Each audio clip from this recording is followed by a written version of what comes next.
Varicose veins తో బాధపడుతున్నారా? మన ఏవిస్ హాస్పిటల్లో 4500 రూపాయల లేజర్ స్కానింగ్ ఉచితం. నమస్కారం. కార్తీక పురాణం 3వ రోజు పారాయణలోకి వచ్చాం. వశిష్ఠ మహర్షి జనక రాజర్షికి ఏం చెప్తున్నారో చూద్దాం. కార్తీక మాసంలో స్నానము, దానము, జపము మొదలైన పుణ్యాల్లో ఏదైనా స్వల్పంగా, కొద్దిగా నామమాత్రంగా చేసినా కూడా ఆ స్వల్పమైనదే అనంత ఫలప్రదం అవుతుంది. స్త్రీలు కానీ పురుషులు కానీ అస్థిరమైన శరీరాన్ని నమ్ముకొని శరీర కష్టానికి భయపడి కార్తీక వ్రతాన్ని చేయని ఎడల, అంటే ఒకవేళ ఇది కష్టము, పొద్దున్నే ఎవరు లేస్తారు, స్నానం ఎవరు చేస్తారు, ఈ పనులు ముందు చేసేస్తే, అంటే స్నానం ముందు చేసేస్తే చాలా పనులు అవ్వవు, ఇలాంటి శంకలు ఎక్కువగా ఉంటాయి. ఇల్లు ఉడవాలి, వాకిలు ఉడవాలి, వాకిట్లో ముగ్గేయాలి, కళ్ళాపు చల్లాలి, ఇవన్నీ బోల్డ్ వ్యవహారాలు ఉంటాయి. ఇవన్నీ తెముల్చుకున్నాక మనం చేసేసరికి ఏమవుతుంది, ఎండెక్కిపోతుంది. స్నానమే ముందు చేయాలి, తర్వాత మిగిలిన వ్యవహారాలు చేసుకుని ఒకవేళ ఏదైనా ఇబ్బందిగా ఉంటే మళ్ళీ స్నానం చెయ్యొచ్చు. కానీ ఇప్పుడు మనం ఏం చేస్తాము, శరీర కష్టం ఒకటి, ఈ పొద్దున్నే చలికాలం కదా, చలి వచ్చేస్తుంది కార్తీకం వచ్చేసరికి, ఈ ఊహ చేస్తాం. ఆ ఊహే తప్పని చెప్తున్నారు. ఊహ చెయ్యొద్దు, ప్రయత్నం చెయ్యండి, కొంచెమైనా సఫలం అవుతుంది. ఆ సఫలమైన కాస్త ప్రయత్నమైనా అనంతమైన పుణ్యాన్ని ఇస్తుందని చెప్తున్నారు. ఒకవేళ ఇలా శరీర కష్టానికి భయపడి కార్తీక వ్రతాన్ని చేయకపోతే 100 మారులు కుక్కగా జన్మించవలసి వస్తుందట. తర్వాత కార్తీక పౌర్ణమి రోజున స్నానము, దానము, ఉపవాసము వంటివేవీ చేయని మనుష్యుడు 1,000,000 మారులు చండాలుడై జన్మించును. అట్లు చండాలుడై పుట్టి చివరికి బ్రహ్మరాక్షసుడై ఉండును. ఈ విషయం మీద ఒక పూర్వగాథ ఒకటి ఉన్నదట. ఇంతకుముందు జరిగిన కథ చెప్తున్నారు. ఈ ఇతిహాసము తత్వనిష్ఠుడనే ఒక బ్రాహ్మణాయనికి చెందింది. ఆయన ఏంటి, ఆంధ్రదేశంలో తత్వనిష్ఠుడనే పేరున్నటువంటి బ్రాహ్మణుడు ఉండేవాడట. ఆయన సమస్త శాస్త్రాలు చదివినవాడు, అబద్ధం అస్సలు ఆడేవాడు కాదు. ఇంద్రియాలని జయించి ఉన్నాడు. అంటే చలి, ఆకలి ధోరణి లేదనమాట ఆయనకి. సమస్త ప్రాణులందు దయగలిగిన వాడు. దాంతో పాటుగా ఆయనకి తీర్థయాత్రలు అంటే చాలా ఆసక్తి అట. అయితే ఈ బ్రాహ్మణుడు ఒకసారి తీర్థయాత్రకు వెళ్తూ గోదావరి తీరంలో ఆకాశాన్ని అంటినట్టుగా ఉన్నటువంటి ఒక మర్రి చెట్టు మీదున్న 3 బ్రహ్మరాక్షసుల్ని చూశాడట. ఈ బ్రహ్మరాక్షసులకి తల వెంట్రుకలు పైకి నిక్కపొడుచుకుని ఉన్నాయి, నోరు వికటంగా ఉంది, శరీరం నల్లగా ఉంది, ఉదరము కృషించిపోయి ఉంది, నేత్రాలు, గడ్డము, ముఖము ఎర్రగా ఉన్నాయట, దంతాలు పొడుగ్గా ఉన్నాయి, చేతుల్లో కత్తులున్నాయి, కపాలము పైన ఉండి వీటికి సర్వజంతువుల్ని కపాలాలు పైనుండి, అంటే ఈ నెత్తి మీద పెట్టుకున్నటువంటి కిరీటాలలో కపాలాలు ఉన్నాయట వాళ్ళకి. సర్వజంతువుల్ని భయపెట్టేలాంటి విపరీతమైన ఒక స్వరూపాన్ని కలిగి ఉన్నారు వాళ్ళు. ఈ రాక్షసుల భయం చేత ఈ వటవృక్షానికి, అంటే ఈ మర్రి చెట్టుకి 6 క్రోశాల దూరం లోపల మనుషులు కానీ మృగాలు కానీ కనీసం పక్షులు కూడా సంచరించట్లేదు. ఈ వటవృక్ష సమీపంలో నిత్యము పర్వత సమాన శరీరులు, భయంకరంగా ఉన్నటువంటి శబ్దాలతోటి వీళ్ళిద్దరూ, పశువులు, మృగాలు, పక్షులు అన్నీ కూడా తమలో తను ప్రాణాలకి భయపడేలాంటి విపరీతమైన శబ్దాలు చేసేవాళ్ళు. వాళ్ళ అరుపులు, గాండ్రింపులు, ఘూర్నింపులు, జంతువులు కూడా దగ్గరకు వచ్చేవి కాదు. ఆ దారిన పైన ఆకాశంలో ఎగరటానికి కూడా పక్షులు భయపడేలాంటి ఒక వాతావరణాన్ని, ఒక భయానకమైన పరిస్థితిని అక్కడ కలిగించి ఉంచారు. అయితే ఈయన కొంచెం చీకటి మాటన వెళ్ళి, ఇది ఇక్కడ ఏదో చెట్టు ఉందని, ఇక దీని మీద ఎవరైనా ఉన్నారని అలాంటి ఆలోచన ఆయనకేం లేదు. ఆయన దారిన ఆయన వెళ్తున్నాడు. అయితే ఈయన దైవవశం చేత ఆ దారిన వెళ్తూ ఈ మర్రి చెట్టు మీద ఉన్న 3 చూశాడట.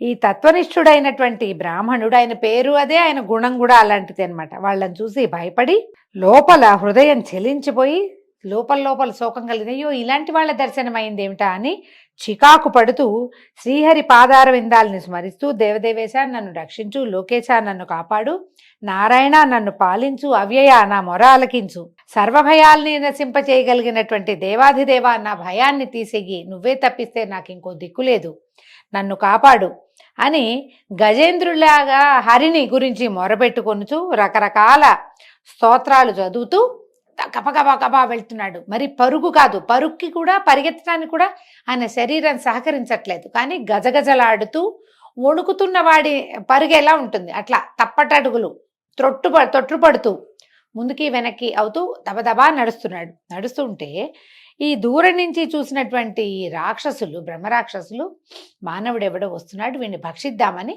ఆయన వెనకాల పడ్డాడు. పడేసరికల్లా ఈ ముందంతా వాళ్ళకి మనిషిగా తెలిసాడు కానీ ఆయన బ్రాహ్మణుడని అంటే వేషభూషాలు తెలుస్తూ ఉంటాయి కదా. రెండోది ఆయన ఏవో స్తోత్రాలు చదువుతున్నాడు, అవి ముందు వినపడలా వాళ్ళకి. బాగా 10 అడుగులు ముందుకు వెళ్ళేసరికల్లా ఈ బ్రాహ్మణుడి సమీపానికి వెళ్ళేసరికి అతని దర్శనము, అతను చేస్తున్నటువంటి హరికథా గానము తాలూకు శ్రవణము రెండు కలిగి ముగ్గురికి జాతి స్మృతి కలిగిందట. తాము ఏ జాతికి చెందిన వాళ్ళము, అంతకు ముందు ఎలా ఉండేవాళ్ళము, ఏ పరిస్థితుల వల్ల తాము ఈ రకమైన విపరీత స్వరూపాల్లోకి మారామో అది వెంటనే వాళ్ళకు ఒక సినిమా రీల్ లాగా తెలిసిపోయింది.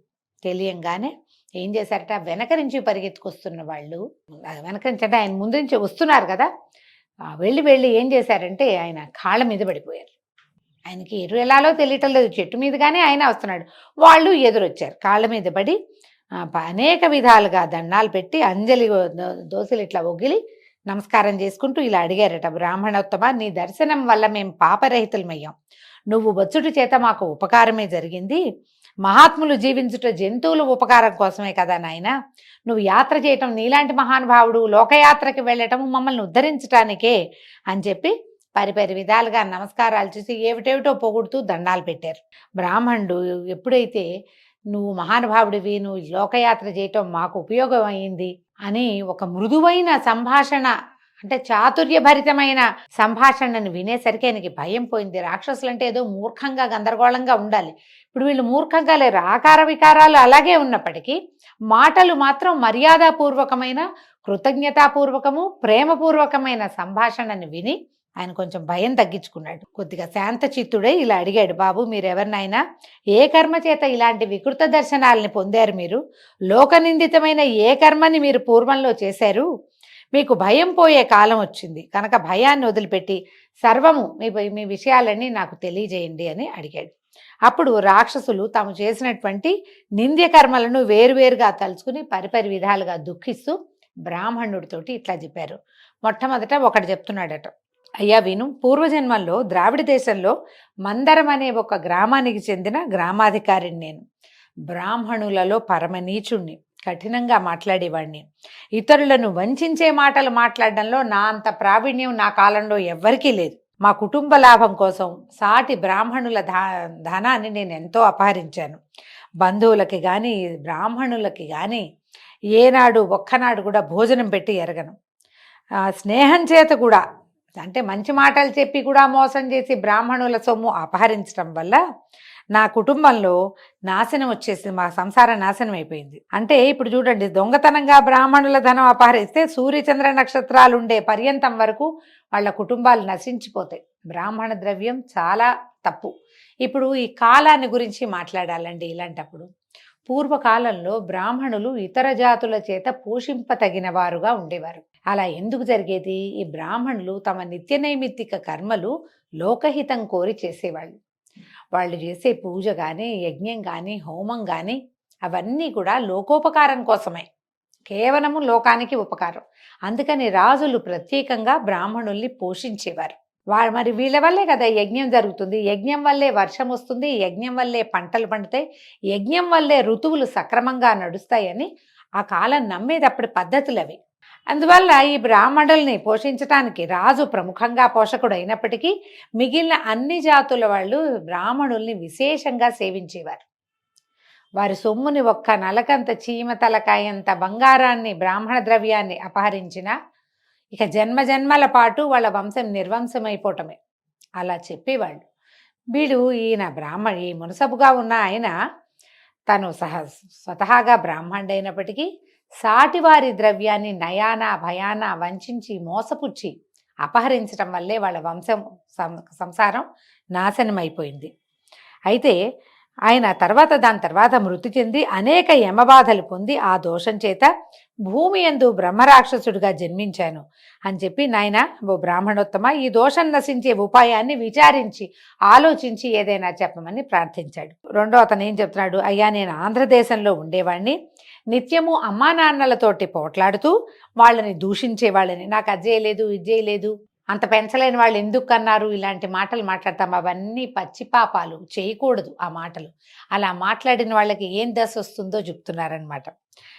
అదే కాకుండా భార్య పిల్లలు మేమేమో షడ్రసోపరితమైన అన్నం తిని మా తల్లిదండ్రులకు మాత్రం చద్దన్నం పెట్టించేవాడిని. బంధువుల్లో కానీ బ్రాహ్మణులకు కానీ ఒక్కనాడైనా అన్నం పెట్టిన వాడిని కాదు. తర్వాత విస్తారంగా ధనార్జన చేశాం, బాగా సంపాదించాను. అయితే క్రమంగా ఏమైంది, ఎప్పటికప్పుడు మా ఇంట్లో ఏదైనా వండుకున్నా కూడా ఆ పూట పెట్టకుండా దాన్ని మర్నాడు పెట్టేవాడిని. అంటే నా బుద్ధి విస్తరించింది. ఏదో ఉన్న చద్దన్నం పెట్టడం కాదు, అన్నాన్ని సర్దిపరిచి అమ్మా నాన్నకి పెట్టాలనే దుర్బుద్ధి పెరిగిపోయింది నాకు. కాబట్టి ఆ తర్వాత నేను చనిపోయిన తర్వాత యమలోకంలో 8 యుగాల వరకు యమబాధల్ని పొంది చివరికి బ్రహ్మరాక్షసుండై భూమి యందు జన్మించాను. ఓ బ్రాహ్మణోత్తమ, ఈ పాపాన్ని తొలగించుకునే ఉపాయాన్ని చెప్పి నన్ను కడతీర్చు తండ్రి, ఈ బ్రహ్మరాక్షస జీవితం మా వల్ల కావటం లేదని దుఃఖపడుతూ ప్రార్థించాడట. తర్వాత అప్పుడు 3వ వాడు చెప్తున్నాడు. ఈయనేం చెప్తున్నాడు, నేను కూడా ఆంధ్రదేశ నివాసినే, బ్రాహ్మణుణ్ణి, విష్ణువాలయంలో స్వామికి అర్చకుడుగా ఉండి, కానీ అర్చకుడుగా ఉండి కూడా నేను స్నానం సంధ్యావందనాదుల్ని విడిచి స్వామి పూజని వదిలి విష్ణువాలయమందు స్వామికి అర్చకుడుగా ఉండి కూడా, అంటే ఏవో కొన్ని పూజలు చేసేవాడు, అన్నీ చేసేవాడు కాదు, కఠినుడుగా దయాశూన్యుడుగా మెలుగుతూ ఈ దేవాలయంలో భక్తులు వెలిగించే దీపాల్లోని నెయ్యిని నూనెని దొంగిలించి వేశ్యాగృహాల్లో దీపాలు పెట్టించి ఆ నేతినేమో నూనెతోటేమో వేశ్యాగృహంలో దీపాలు పెట్టించి నేతినేమో తను వెళ్ళినటువంటి జారాంగనకి ఆ అనుభవానికి మీరు తినడానికో ఒంటికి రాసుకోవడానికో ఇచ్చేసేవాడు అనమాట. తర్వాత దేవతా నివేదితాన్నాన్ని కూడా దొంగిలించి రేపు వండండి అయ్యగారు అని ఏదైనా ప్రసాదానికి వస్తువు తెస్తే అది పట్టుకుపోయేవాడట. ఇంటికి పట్టుకెళ్ళి వేశ్యలకి భుజింపజేసి వారితో కలిసి తిరుగుతూ ఉండేవాడిని. ఈ దోషం వలన నరకాలయందు అనేక యాతల్ని అనుభవించంటే నానావిధ నరకాలు, కొన్ని రౌరవము అది ఉన్నాయి కదా, ఇన్ని నరకాలయందును పడి అన్ని నరకాలని అనుభవించి తర్వాత భూమిలో పుట్టి అనేక నానాయోనుల యందు జన్మించి చివరికి బ్రహ్మరాక్షసుడిగా పుట్టి ఈ మర్రి చెట్టు మీద ఉన్నాను. కాబట్టి నువ్వు సమస్త భూతముల యందు అకారణంగానే నీకు దయా కరుణ ఉండే మనస్తత్వం కలిగిన వాడివి, నన్ను రక్షించు బ్రాహ్మణోత్తమ అని పాదాలు పట్టుకున్నాడు 3వ బ్రహ్మరాక్షసుడు. ఈ తత్వనిష్ఠుడు అనే బ్రాహ్మణుడు ఈయన నిదానంగా ఆలోచించి వీళ్ళ మాటలన్నీ విని ఏమన్నాడంటే కొంత ఆశ్చర్యాన్ని కూడా పొందాడు. మానవులు ఎంత పరిపూర్ణ జీవితాన్ని అనుభవించేందుకు అవకాశం ఉంది. సర్వోత్కృష్టమైన జన్మ మానవ జన్మ. అది లభించిన తర్వాత ఆ శరీరంతో మంచి పనులు చేయకుండా రకరకాల చెడ్డ పనులు చేసి చివరికి నానాయోనులు యందు పుండి ఎన్నో నరకంలో యాతనా శరీరంతో బాధలు అనుభవించి అయినా కూడా కర్మలు తీరక చివరికి ఇలాంటి దౌర్భాగ్య జీవితాన్ని పొంది బ్రహ్మరాక్షసులుగా ఉంటే వాడికి స్పృహ ఉంటుంది, కనపడ్డ వాళ్ళని విరుచుకుని తినేస్తాడు. ఆ పాపంతో ఎన్ని కోట్ల జన్మలు మళ్ళీ ఇలా దిక్కుమాల దౌర్భాగ్యపు జీవితాలు గడుపుతారు అని ఆశ్చర్యపోతూ, నాయనా మీకేం భయం లేదు, మీ దుఃఖాన్ని పోగొడతాను, నేను కార్తీక స్నానార్థం వెళ్తున్నాను, మీరు కూడా నాతో పాటు రండి అని వాళ్ళని వెంబడి పెట్టుకుని ఈ గోదావరి నదీ తీరంలో వాళ్ళని వెనకాల తీసుకెళ్ళి బ్రహ్మరాక్షసుల నిమిత్తం సంకల్పం చెప్పి తను కూడా స్వయంగా ముందు స్నానం చేసి తర్వాత వాళ్ళతోటి కూడా స్నానం చేయించి వాళ్ళ బ్రహ్మరాక్షసత్వాన్ని పోగొట్టాడు. ఆ తర్వాత ఇంకా ఏం చేశాడట, ఈ సంకల్పం ఎట్లా చెప్పాడు, తను ఆ పూట చేసినటువంటి కార్తీక స్నానం అనేది కార్తీక మాసంలో అవటం వల్ల తన స్నాన ఫలితాన్ని సమంత్రకంగా ఈ 3 బ్రహ్మరాక్షసులకి ధారపోసాడు. వాళ్ళతో స్నానము చేయించి, స్నానం చేయకుండా దానం ఎట్లా తీసుకుంటారు, అందుకని ముందు మంత్రంతో వాళ్ళకి స్నానం చేయించి కార్తీకంలో స్నానం చేసిన ఫలితం బ్రహ్మరాక్షసులకి ఎలాగూ లభిస్తుంది, తన స్నాన ఫలితాన్ని వీళ్ళ 3కి ధారపోసాడు. దాంతో వీళ్ళ 3 దోష విముక్తులై దివ్య రూపాల్ని ధరించి వైకుంఠధామానికి వెడలిపోయారట. ఇప్పుడు చెప్తున్నారు మహర్షి, ఓ జనక మహారాజా విను, మోహము చేత గాని అజ్ఞానము చేత గాని కార్తీక మాసమందు సూర్యోదయ కాలమందు కావేరీ నది ఎందు కానీ గోదావరి నది ఎందు కానీ ఏ నది ఎందైనా సరే, ఎలాంటి నది అయినా సరే స్నానం చేసిన పిమ్మట శ్రీ విష్ణు పూజను చేసిన వాడికి 10,000 యజ్ఞములు చేసిన ఫలితం కలుగుతుంది. ఇందులో సందేహం లేదు. ఏదో ఒక ఉపాయం చేత కార్తీకమందు నదీ స్నానము తప్పక చేయవలను.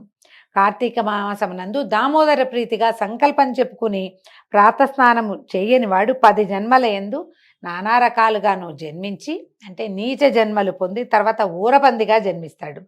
కావున స్త్రీలు కానీ పురుషులు కానీ కార్తీక మాసమందు ప్రాతస్నానము తప్పక చేయవలను.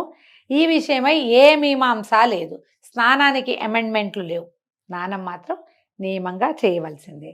దీంతో ఈ రోజున 3వ రోజు పారాయణ పూర్తయిందండి. రేపు ఉదయం 4వ రోజు పారాయణతో మళ్ళీ కలుసుకుందాం. నమస్కారం.